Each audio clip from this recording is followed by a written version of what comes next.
Hi, my name is Joy. My pronouns are she, her, and I go to school in Walpole at Walpole High School, and I live in Roxbury.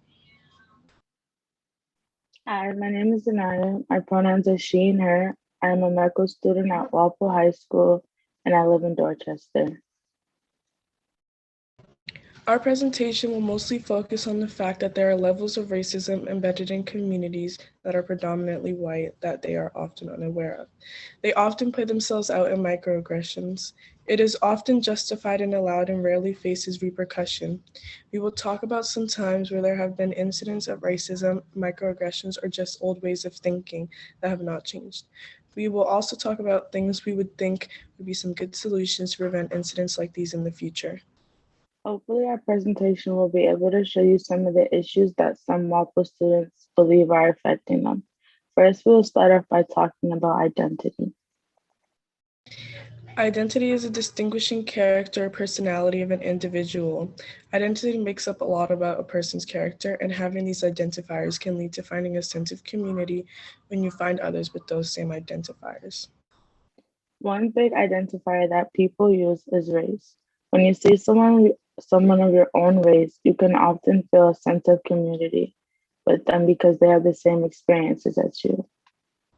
Now, when talking about race, you have to talk about racism, which is by definition a belief that race is a fundamental determinant of human traits and capacities, and that racial differences produce an inherent superiority of a particular race. Today, racism is something we see quite often, especially in the media or even in real life. Many people have had an experience with racism, whether it was towards them or a friend or a family member. Here we have the definition of microaggression, which is a comment or action that subtly and often unconsciously or unintentionally expresses a prejudiced attitude towards a member of a marginalized group, such as a racial minority. Microaggression are things that people can do and not even notice that they are doing. Racism and microaggressions are two completely different things, but they tie in very closely. You can engage in microaggressions without the intent of being racist, but once it is something repetitive and you have been educated on why it is offensive, that is when it starts to border the line of becoming racist.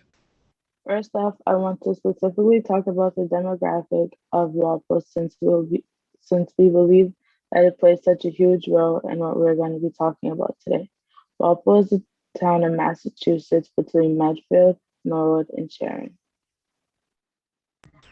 As you can see, the town is predominantly white, which makes it hard for people of color in the community to meet neighbors, friends, and teachers and colleagues who are people of color. The fact that many people are white means they never get to experience what it feels like to be a minority. Going to our primarily white school, where there's a lot of white faculty, white supervisors, and white administrators, makes it more of a challenge for Black representatives and Black voices to be heard, especially on social issues and educational equity. Not having anyone to speak up for Black students and tell white people how racism affects them is harmful since they don't know how it feels.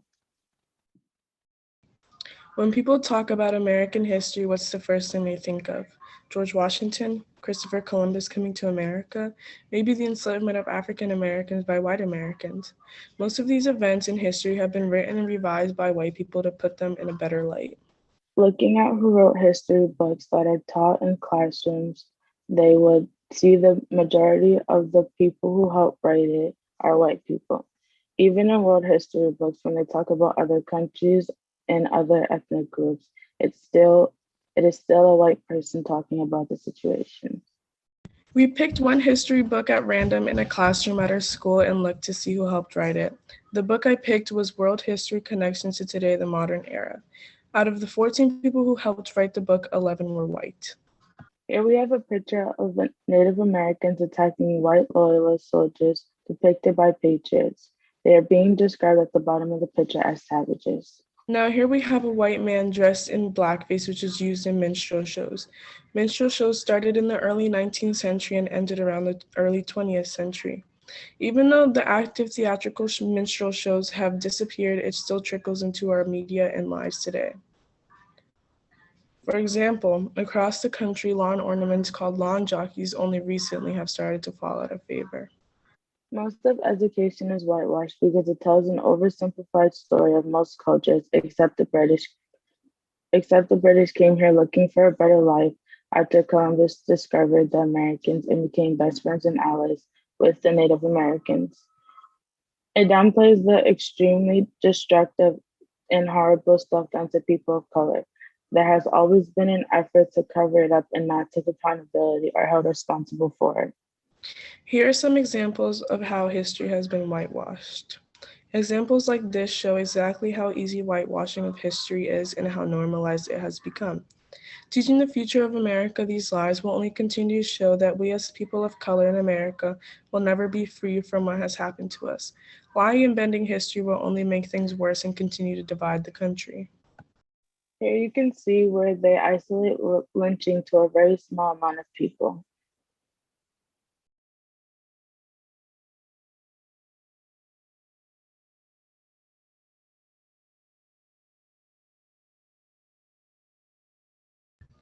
As you can see here, it speaks to the problem we see in the first slide where it minimizes lynching.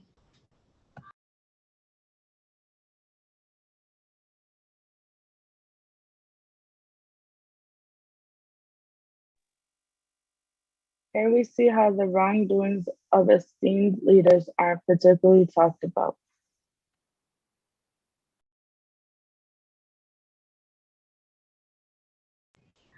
Allowing people to constantly change history and not have them face consequences is only setting us back even more as much as we want things to change.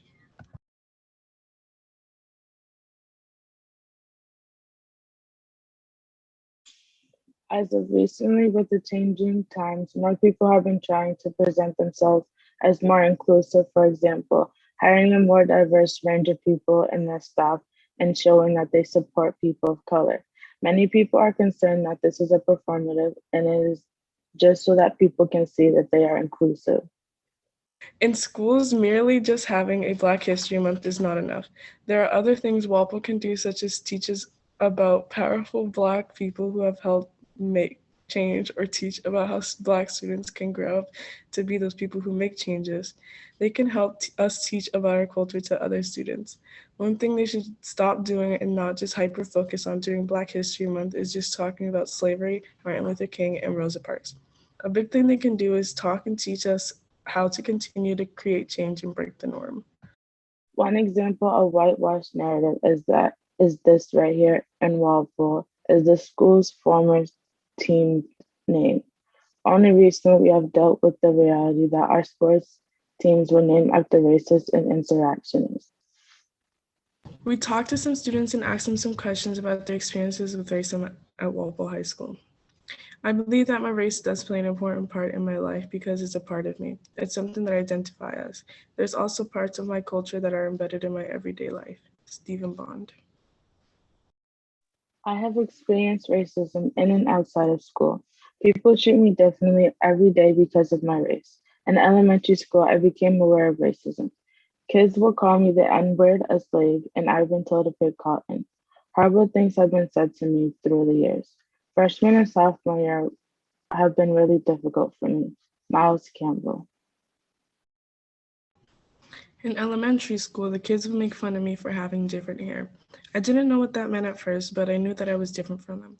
I've experienced racism in and out of school for most of my life with teachers, students, and other people in society. If I were to change something, I would try and make it so that people of color are more included and heard, and for teachers and students to really listen when someone has a problem and are trying to make a change. Wildasi Lakwago. Some of the staff are trying their best to make people of color included, but most of the staff is not making an effort at all. They just don't care. Sometimes teachers are the problem. They say and do things that are not okay.